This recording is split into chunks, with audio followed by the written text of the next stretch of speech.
Почитувани, добра вечер. Следите уште една анализа на телевизија 24, а наша вечерашна тема ќе биде македонското здравство. Наместо класична најава за емисијата, јас вечерва вас, почитувани гледачи, ќе ви поставам неколку прашања, а најавата ќе ја направите вие сами. Кога одите на лекар, дали сте позадоволни од порано? Дали добивате поквалитетни и побрзи услуги? Како ви се чини расположението на здравствените работници кога одите кај нив? Дали се нервозни или дали се задоволни? Како ви се чинат објектите околу вас? Дали се реновирани или се стари? Како ви се чини опремата? Ова се само прашања кои вие сами ќе си одговорите и така ќе си ја создадете својата најава за вечерашната емисија. Само на самиот почеток да кажам дека вечерва се поканети и представници од Министерството за здравство, самиот министер и други представници.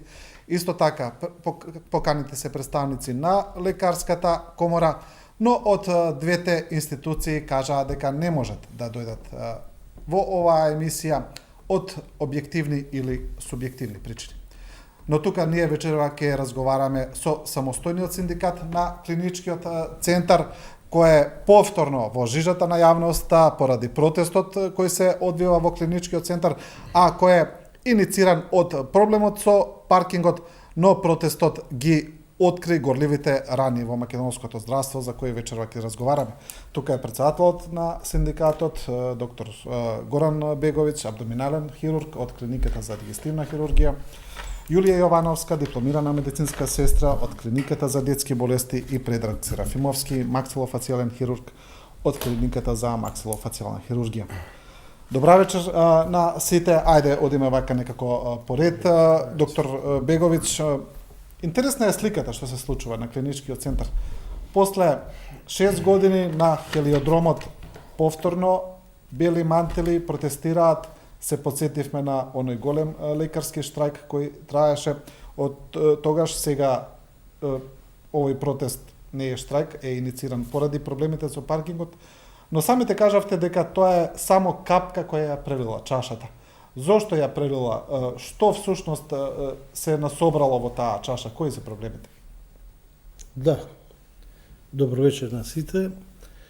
Морам да кажам тачно дека ние уште од почетокот рековме дека тоа е иницијална каписла, која брзо ќе ги открие оние суштински проблеми, она што тлее неколку месеци, да не кажем и подолго, меѓу вработените во клиничкиот центар, едно големо незадоволство, едно незадоволство кој навлегува во тимот кој работи со услугите на пациентите, односно тие што се наши корисници. И тоа покачување на паркингот, можам поточно да кажам, и таа една невнимателна изјава од господинот Шилегов, иницираше ова све да се покрене. На која изјава мислите? На таа дека лекарите се привилегирани, на таа? Не или на друга лекарите, некоја? дека сите вработени што вработени, користиме паркингот сме привилегирани. Привилегирани сме затоа што во утринските часови, кога идеме на своето работно место, се мислиме дали по Водњанска да фатиме на главниот влез, кој ќе видиме на колона од 15-20 минути. Се мислиме дали да фатиме горе од кај кујната, односно позади кардиологија, каде мислиме дека можда е побрзо ќе се стигне, но ако се случи да едно возило од другата страна ни го попречи патот, знаеме кога ќе стигнеме. Така да минимум едно 15-20 минути губиме во нормален работен ден, да дојдеме до нашите работни места. Привилегирани сме и во лифтот. Еве рецимо на хирургија има 4 такви лифта, од кој едниот што е за цивили неколку месеци не работи. Остануваат 3 лифта, од кои 2 се транспортни, се исклучува за вработените. Нормално имаме чувство, а и да немаме чувство, че не идеме на револта од пациентите. Сите внатре заедно со пациентите се влегуваме во тој службен лифт. Нормално чекаме на 5, 10, 15 минути, касниме на колегиум. Кога влегуваме внатре, сега да кажем, обично како сардини сме, стискани еден до друг, и сето тоа ни го истенчува вака почетокот на нашето работно време, за да стигнеме на колегиум, односно точно да бидеме на нашите работни места. Доколку успееме и успеваме, стигнуваме, али више така, малце со истенчени наши нерви, ние привилегираните почнуваме колегиум. Истото се случува и кога ги напуштаме нашите работни места, истото сето тоа трае негде околу 15-20 минути, можда половина час, додека напуштиме паркингот на клинички центар. Изненадени бевме од таа изјава на господинот Шилегов. Не, господине Шилегов, не сме ја разбрали погрешно. Точно ја разбравме изјавата, дека сме привилегирани. Она што можам во моје име да ви кажам, јас ви простувам и го ценам вашето издвигнување. Се надевам и мислам и убеден сум дека и сите други вработени во клиничкиот центар го поштуваат тоа, затоа што луѓе сме да си опростиме, но точно ја разбравме пораката дека ние сме привилегирани. Така да во тој дел со паркингот беше една капка која можам да кажам ја прелеа чашата да сето тоа незадоволство трне со тој протест. Всушност, неколку месеци ја како председател на синдикатот покушавав да најдам разум, покушавав и со министерот, покушавав и со премиерот, покушавав и со нашите членови, бев под огромна критика од поедини профили за кои немаше чувство дека и они се вработени во клиничкиот центар, дека и они треба да добијат некое покачување. За жал, ете, така една незгодна изјава, едно непријатно покачување пак кое морам да потенцирам онаа најранлива категорија, социјална, која има 12.503 денари нето плата, на плата која зема со себе.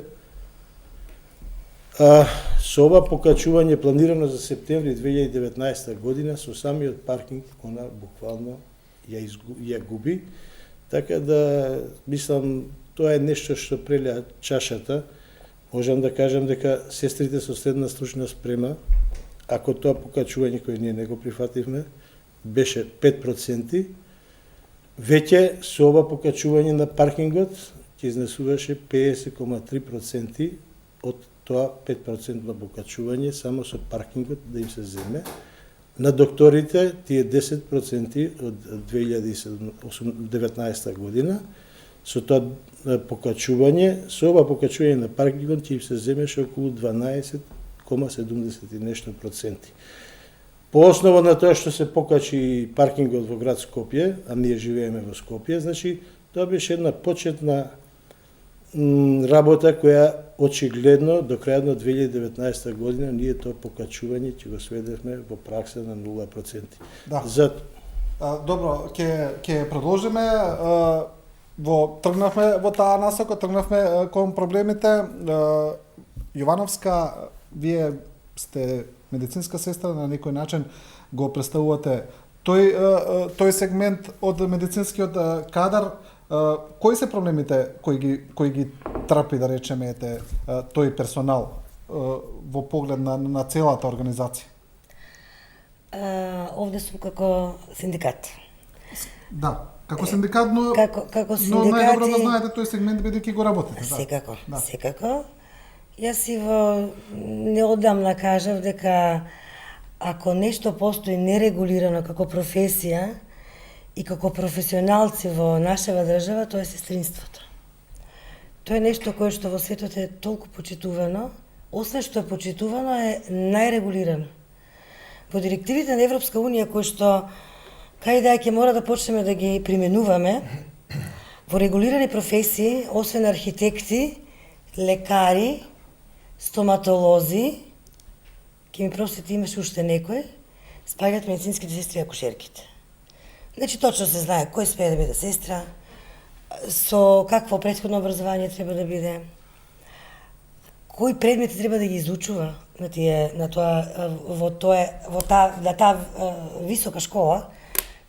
многу горлива темата да кажем дека средни школи не постојат во светот, бидејќи забрането е на едно дете од 18 години да се доближи до пациент. А ние произведуваме медицински сестри со 18 години. Значи на 18 години се имаат медицински сестри. И затоа може да зборуваме не сега, не ова емисија, него уште 5 емисии. Да, тоа е проблем во едукацијата. Тоа е еден од проблемите кој што е еден од генераторите на сите други проблеми. Бидејќи ова општество години назад произведува медицински сестри од секаков вид на профили. Значи имате медицински сестри кои што се 18 со 18 месеци школа, кој што би рекле нашите колешки вечерни школи, работнички универзитет. Мислам дека тоа школа го држи некој политичар, не би го кажал, јас знам кој го држи, во друга прилика ќе кажам, и тоа издава диплома за медицинска сестра и таа диплома е со иста вредност како дипломата моја. А јас имам 240 кредити. Бидејќи и тоа е максимум во нашето општество, во светот има и доктори на науки по сестринство. Тоа е најглобалниот проблем. Друго е нешто што ниедни конкурси, например на клиника за педиатрија, не само на клиника за педиатрија, на сите клиники, имате конкурс за медицински сестри со средно образование. Па зошто ги измислија високите школи? Зошто постојат школа за образование на сестри со 180 кредити? Нека ги затворат. Постојат, например, луѓе, машки, женски, не е важно, не е сестринството само женска професија. Значи со гимназија одат на висока школа и имаат диплома за дипломирана медицинска сестра, меѓутоа не може никаде да се вработи бидејќи нема средно образование за сестра.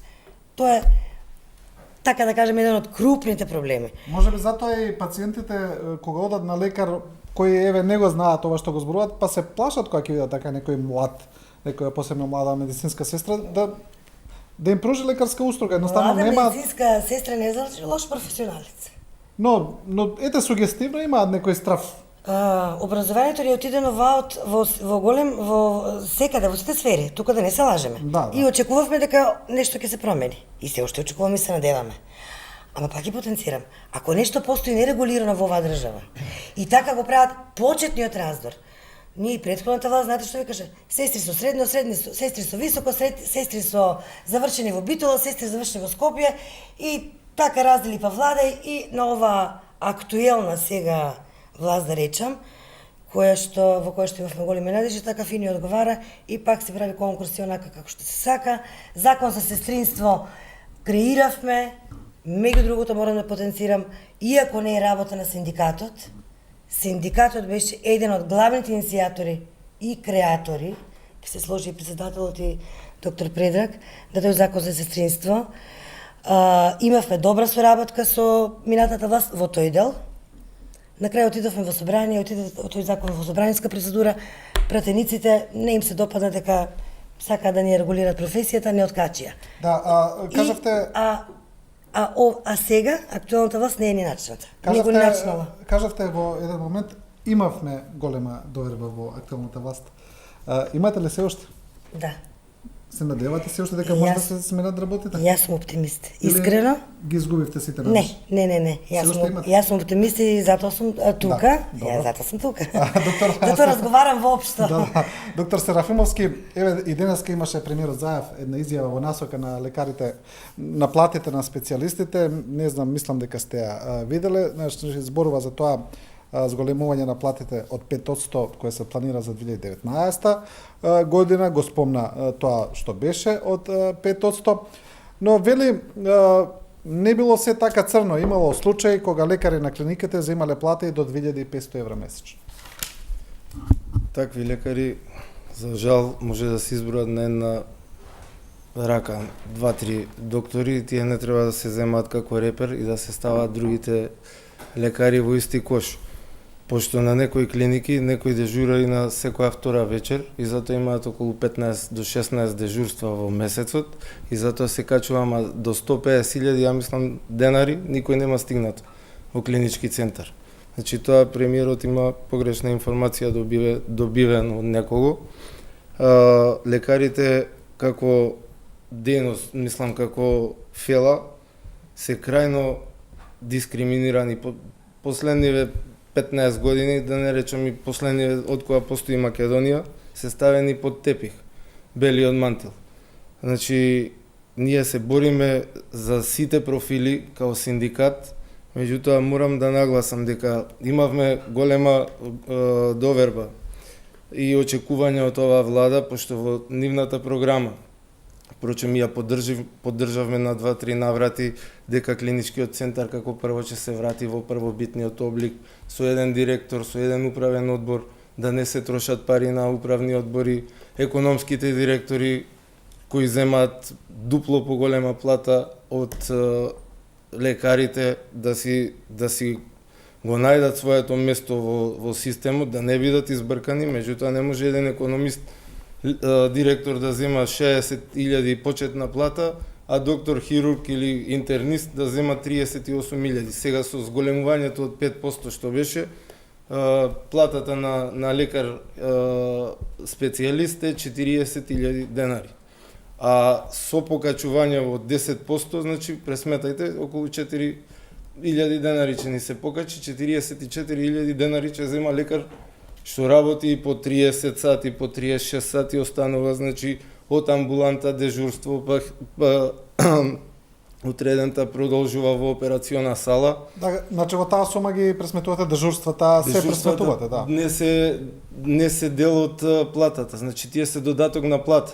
А ветувањето на владата и на премиерот беа дека ќе бидат 100.000 плата. Не е то, само плата, не дежурства. Значи дежурствата се додаток на плата.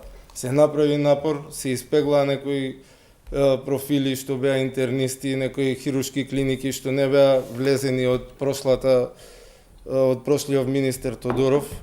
Влеговме, зедовме, покачувањето го добивме, меѓутоа тоа покачување на некои клиники не се ни осети, затоа што ако дежуравме 10 хирурзи за моја клиника можам да зборам, поради покачувањето влега уште 2-3 да дежураат, специјализанти специјализираат, значи сега 15-16 доктори дежураат кај нас и платите се исти. Значи ние немаме таква некоја дискрепанца од 44.000 да стигнеме до 150.000. Тоа е научна фантастика.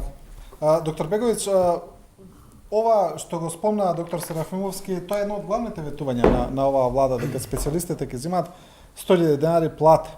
Рече се помина, мисля че не година и пол повеќе од мандатот. Блиску ли сме до 100.000? Еве, прво ако дозволите да ви прочитам што е програмата на владата. Програма на влада 2017-2020, ако може да ја прикажете, тоа е оригинална. Не знам дали се гледа, добро. Таа вели на страна 30, вика квалитетно здравство. И во еден дел вели за да се спречи одливот на медицинскиот кадар од јавното здравство, владата ќе обезбеди нормални услови за нивно работење по високи плати. Потоа вели во друг дел основните плати, не дежурствата. Дежурствата, како што рече доктор Серафимовски, се додаток на плата. Зборуваме за основните плати и тоа е тоа нешто што се пресметува. Основните плати на сите здравствени работници ќе бидат двојно зголемени, на сите здравствени работници, до крајот на мандатот 2020 година. До 2020 година платите на докторите специјалисти во терцијерното здравство скалесо ќе се зголемуваат и ќе изнесуваат минимум 100.000 денари. До 2020? До 2020, еве, 2020. Значи уште 2 години? Да. Односно 1.600 Уствари, евра. уште една година, не уште да. две, уште една година. Ова го цитирам. Да. И нормално тука е и дека ќе се врати концептот на единствен универзитетски клинички центар, кој ние го поддржавме во целост тој концепт и апсолутно се сложуваме дека треба клиничкиот центар да има еден собственик. Она за волја на вистината, јас овде ги имам пресметките, како сето тоа изгледа покачување во проценти. Не излеговме со наши сообщенија за изминатиот период, излеговме и 2017 година, дека не го прифаќаме тоа 5% покачување, излеговме и 2018 година, дека за 2019 година не дозволуваме да се разслојува тимот, односно тој процент да е различен, но да се вратиме на ова е наш поединечен колективен договор, тој е званичен во проценти. Што вели он?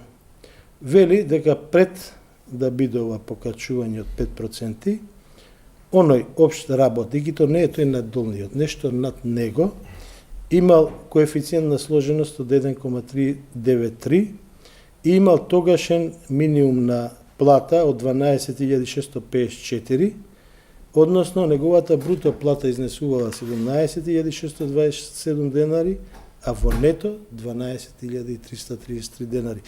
Нето, да се информираат гледачите, е онаа плата кој он во стварност ја добива. Со ова покачување на минималната плата и тој ист коефициент на сложеност, значи од 12.654 за кој не бевме ни повикани, ни информирани дека ќе се тоа направи, се покачи на 13.268 денари, помпезно, со пресконференции, значи од 17.627 денари бруто плата се качи на 18.482 денари, односно неговата плата што ја зема во пракса од 12.330 денари, 333 денари се покачи на 12.896 денари нето. Ќе дојдам и до докторите. Само да кажам дека тој најдолниот, не го подценувам, сакам да кажам дека не се вработи на клинички центар само доктори, од доби во пракса 855 денари бруто, односно 563 денари нето плата. Со новото планирани покачување во септември месец од 5%, тој би добил во бруто плата 924 денари, во нето плата 675 денари, онаа што ја зема во джеп. Веќе со паркингот од 500 денари, него му се зема тоа покачување. Што се однесува до сестрите со средна служба, ќе ве замолам, само вие податци да ви кажете, ако може, ако дозволите. Значи, сестрата со средна стручна спрема, која се зема како репер, онаа што е способна и обучена да ја одвива здравствената дејност, како што е доктор специјалист, репер, за тоа дека може да обавува здравствена дејност, не научна. Таа сестра со, тука се нормално да не замерат и медицински лаборанти, и фармацевски техничари, хемиски, санитарни, физиотерапевти, радиолошки технолози, сите сродни профили. Значи, они ја покачиле платата со 5% во нето за 855 денари. Ова се сигурни податоци од нашиот колективен кој важешки за платата. За септември докторите, за септември. за тоа што помина, да. А докторите специјалисти ја покачиле платата во нето, нормално тоа така беше на пресконференција кажано така, во суштина за 1840 денари. Докторите не беа и сестрите и другите профили за толку мали плати сиромашни. Они очекуваа многу повеќе. Еве што би донело тоа второ покачување што го планираат. Еве исто на ушите работници, да не ги запоставиме, би ме молил. Значи во нето плата 675 денари, тоа е тој паркинг, што ќе им се земе више од сега, планираниот, што покрена таа лавина. Сестрата со средно стручна спрема ќе добие покачување, кажувам, во јануари 5%, ако ние тоа би го прифатиле, од 1007 денари, што би ја добила. И докторот со тие 10%, онаа основна плата за која рекоа дека ќе биде 100.000 денари, ќе биде 6.052 денари. Добро, значи, покачување како покачувања се окей сами по себе, но во оглед на ветувањата, на оглед на тоа што е представено и на програмата и на партијата и на владата која што ја прочитавте, ми се чини дека според роковите можеме да кажеме дека има 100% потврдување. Ја не верувам дека според овие рокови нешто може да се исполни од тоа. Па еве, Значи, нити да имаат специјалисти 100.000 денари плата, нити клиничкиот центар повторно да се спои, ја не знам како тоа ќе се исполни еве за една година да се направи. Бидејќи Јас- видовме дека за овие речиси 2 години нема ништо тоа. ако дозволите лично, не само како председател на синдиката, луѓето од извршниот одбор, членовите и на советот и блиските до мене знаат дека многу верував. И се уште верувам. Дека најпосле ќе трне нешто напред. Ги убедував. Затоа што верував дека стварно ќе стигнеме до тие 100.000 денари. Задоволни, морам да признам, сме од две работи. Прво, имаме можност и прием и кај министерот, нашиот, па и кај премиерот, кога ќе побараме сега не во моментот, али тоа го имаме, за разлика од претходно, и апсолутно мора да го цениме. Разбираме каква е објективната ситуација, затоа некои отстапки не мали и направивме во преговорите гочливо. Дававме сообщение уште 2017 2018 дека не се прифатливи тие проценти за синдикатот, дека не е прифатливо раслојувањето на кадарот, затоа што знаете како вие бевте сведок дека 2012 година претходните пробаа да направат раздор меѓу докторите, со 20% плюс и минус, без нови пари, да си земеме едни од други. Сега со ова различно За плаќањето починок зборувате. Да, Да. да, апсолутно. Сега пак се А сега со ова различно покачување на коефициентите настана раслојување на тимот. Мислам, сакам да кажам на вас и на јавноста, вие знаете, нашите сообщенија што ги доставуваме до вас, што ги објавувате, на тоа сме ви многу благодарни, се многу сериозни, многу добро обмислени. Не сакавме да влегуваме во никакви некои посебни политички работи и состојби кои се многу битни за нашата држава и тоа апсолутно ние во ниеден момент не пробавме да добиеме некои поени или некоја програма или некоја поголема цел. Апсолутно сваќаме каде сме ние, каде е она што е најбитно за државата и стратешко. Само излегуваме со сообщение кој ќе се соопштеше буџетот за 2018, за 2019. Знаете дека не посегнавме во ниеден момент за протест, во ниеден момент не излеговме со предупредување за штрајк. Малце погрешно бевме сватени кога беше планирано тоа некоја, како да кажам, со лабораториите некое планирање за да се намалат трошоците, односно централизација на која ние реагиравме, не во делот колку кошта, не во делот какви се тие набавки и тендери, тоа нити е наша работа, нити е наша цел, нити воопшто за тоа размислуваме. Него гледавме во тој момент исклучиво да го сочуваме кадарот, нашиот кадар, и за тоа ќе се бориме да остане на работните места. Така да, иначе, за све друго имаме коректна соработка. Разбираме буџетот, но, кажувам, со тие различни проценти стана големо раслојување на тимот и голем проблем кај вработените. Да, Ивановска, кога зборуваме вака со луѓето кои работат во јавното здравство, по различни клиники, дали зборуваме службено или приватно, се знаеме со луѓето, велат, знаете како, за студентиве веќе не е воопшто прашање, сите учат германски на медицински факултет, паралелно како студираат, но велат веќе искусниот кадар, па најмногу и медицински сестри, тоа масовно велат се учи германски веќе по клиникиве, по болнициве. Точно ли е тоа дека веќе? веќе Допревте мене најголемата болка. Може би вие лично учите, не знам. Лично јас не. Значи не учам интензивно, но ќе остане ли кадар во македонско здравство ако продолжи вака ситуација? Јас Тоа ми е многу прашање. драги пријателки имам кои што се веќе во Германија и една од нив пред некој ден ми купи карта да одам да она ме частеше карта за во февруари да одам во Германија. Да, бидејќи обрасно вие тоа тешко би можеле да Да ја го правите. посетам незината болница. Така ми испровоцира. Знаете што, јас Ќе остане ли кадар вака, вака значи да ви ако кажам, продолжи вака, ако лично продолжат вака да се ќе одвиваат бидам работите, кратка. да. Околу тоа патриотизам има многу вака и тој термин се злоупотреби веќе што е патриот. Јас сум априори патриот, ја сакам ова држава, сакам овде да творам, овде да действувам. Тоа што ме научила државата и што јас сум го научила, овде да го пренесам. И веројатно така ќе остане. Така ги воспитав моите деца. Меѓутоа, за жал, тоа што го зборувате е точно.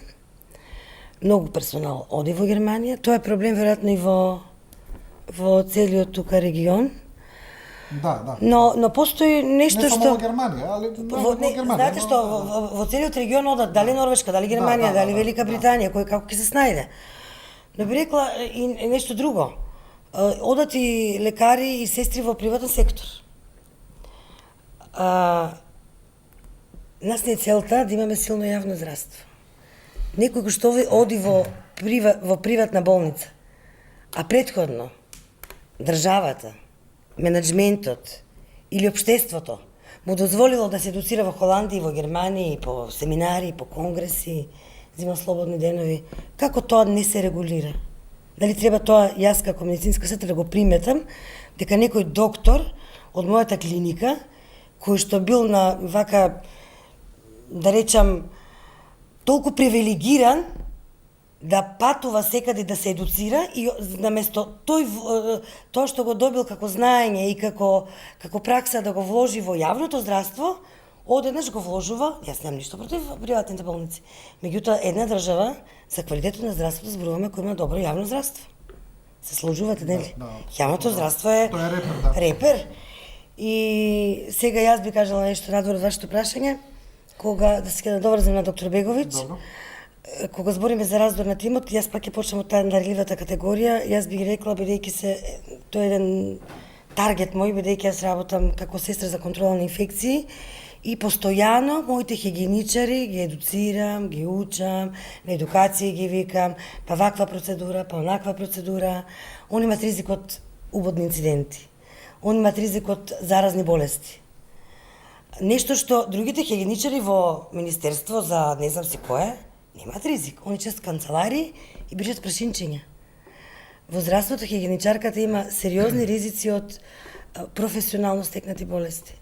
Дури во 2008 е предвидено секој здравствен работник да добие вакцина од Б хепатит без пари.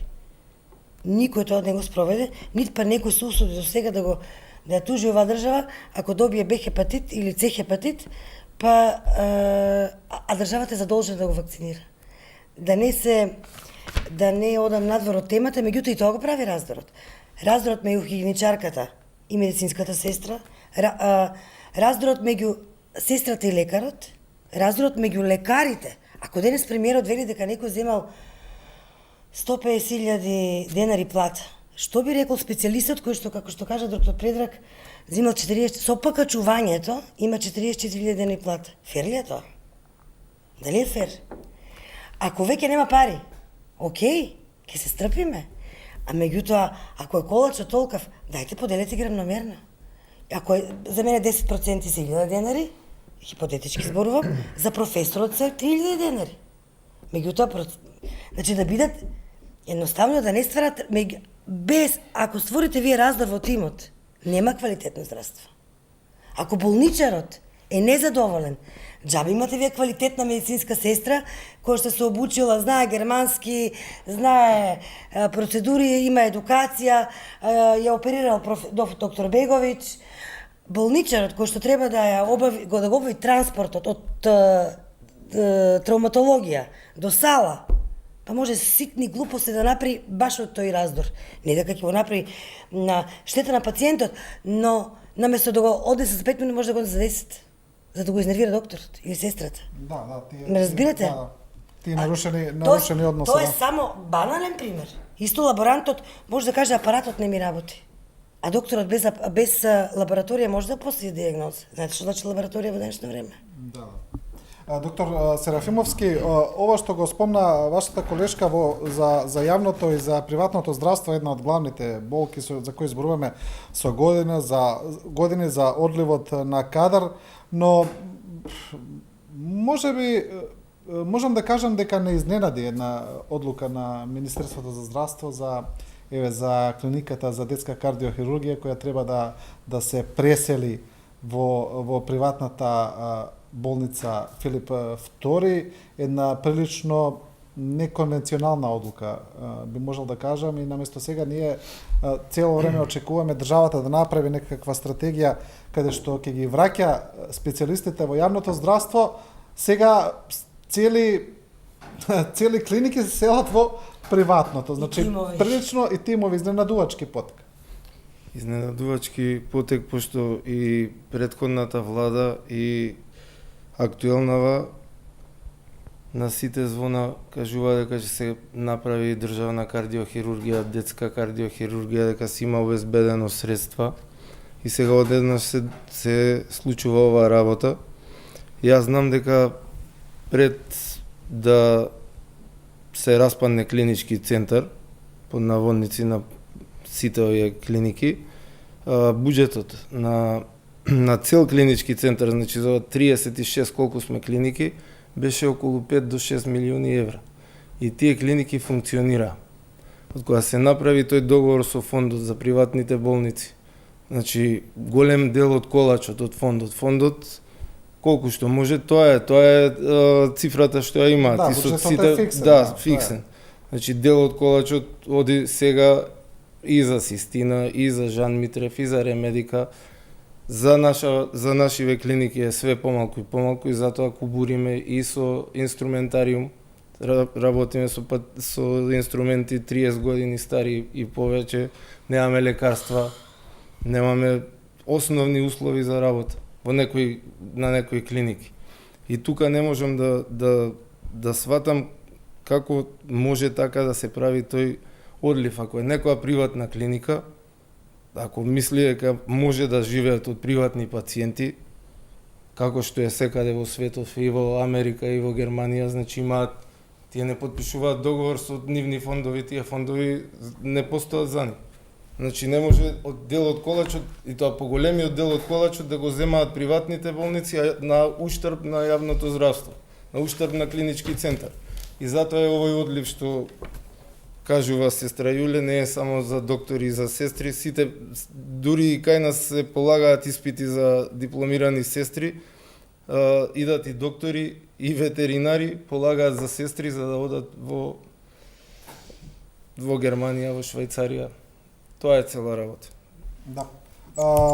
Доктор Беговиќ, уште едно од ветувањето на оваа влада порано беше кога зборуваме освен за спојување на клиничкиот центар, за укинувањето на економските директори кои се уште постојат, но едно од клучните ветувања беше дека најдобрите доктори ќе бидат менаџери на клиниките, дека ќе се смени претходниот систем на партизираност на јавното здравство, дека ќе се смени поставувањето на партиски лица за менаџери. Се случи ли тоа? Ги водат ли сега најдобрите доктори клиниките? Како гледате вие на тоа? Па мислам дека заедно гледаме. Јасна е работата како се поставени директорите со чест на изузетоци. Не велам дека не се квалитетни, да не се разбереме погрешно, но сепак очигледно е дека се поставуваат по нечија волја. Добро, тоа мислам дека е сосема јасно. Самата смена на, да речеме, на претходните два министри, на Филипче и на Таравари, веднаш се смени и директори и персонални позиции, веднаш самите министри сменија други луѓе. Тоа е повеќе од јасно дека се поставува по партиски клуч. Вие ме прашавте независно од министерот Таравари и од министерот Филипче сегашен, дали се директорите поставени партиски.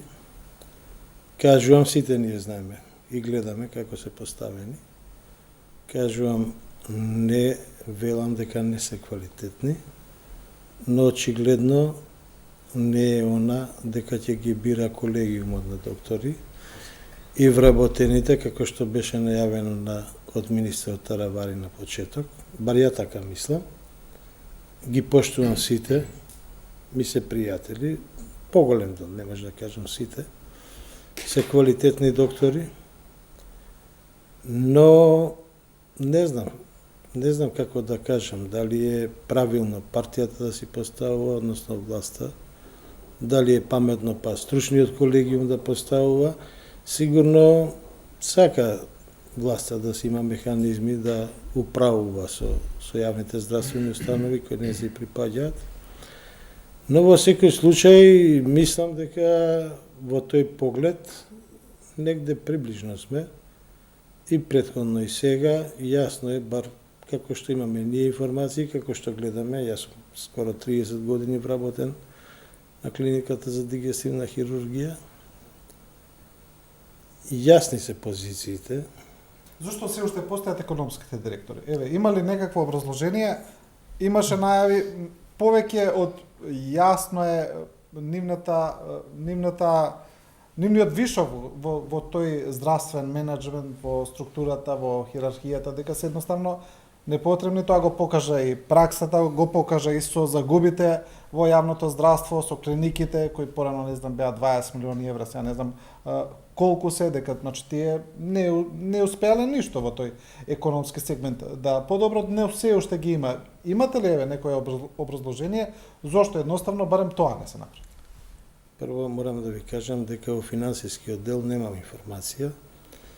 Не знам дали има бенефит или нема од тие директори, но во секој случај знам дека претходната власт воопшто не ни консултира, нити знаевме дека ќе има таков план и програм да постави економски директори. Видовме што се случи со тие економски директори, видовме колку користи имавме од тие економски директори. Не генерирам, не велам за сите, сигурно имало тука поединци квалитетни, кои заслужувале да бидат на некој место на менаџирање, но генерално тие потврлија, нормално беше новата власт, затоа и доби мандат, дека ќе ги смени тие економски директори. Бевме консултирани во некои итни промени на тој закон за здравствена заштита и затоа сме благодарни во делот на проектот по учинок, односно по успешност, и баш за економските директори. И ние јасно ко синдикат кажавме дека не се согласуваме нити со економски директори, нити со проектот по успешност. Сакаше Министерството тогашно да го остави проектот по успешност во делот на успешност, не на она негативната страна. Ние рековме дека и тоа е неприфатливо, затоа што тоа е тимска работа и нема некоја објективна мерка по која би се мерело кој е успешен, кој е неуспешен, и го прифатија, што сме задоволни. Тие што го изготвуваа Закон за здравствена заштита, поддитно што идеше и така се испроведе. Она што се потврди во делот со тие економски директори, голем дел се сменија. Не велам дека сегашната власт се виновни на сето тоа. Има некои, колку што јас имам информации, дека некои од тие економски директори има некои посебни договори за вработување и дека е тука некој проблем настанат.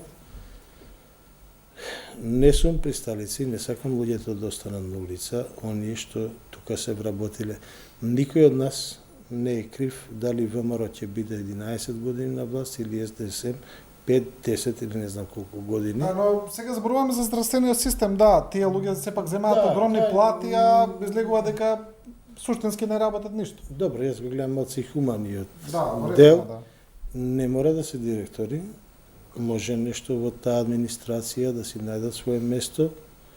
Не знам кој е, тоа ќе се направи на проценка по мене. Во секој случај, луѓе што се запослиле, знаеме каква е состојбата, сега луѓето не може да чекат која власт ќе биде актуелна и која ќе раководи, така да мислам на тие луѓе што тоа им е прво вработување, би требало да се има предпазливост.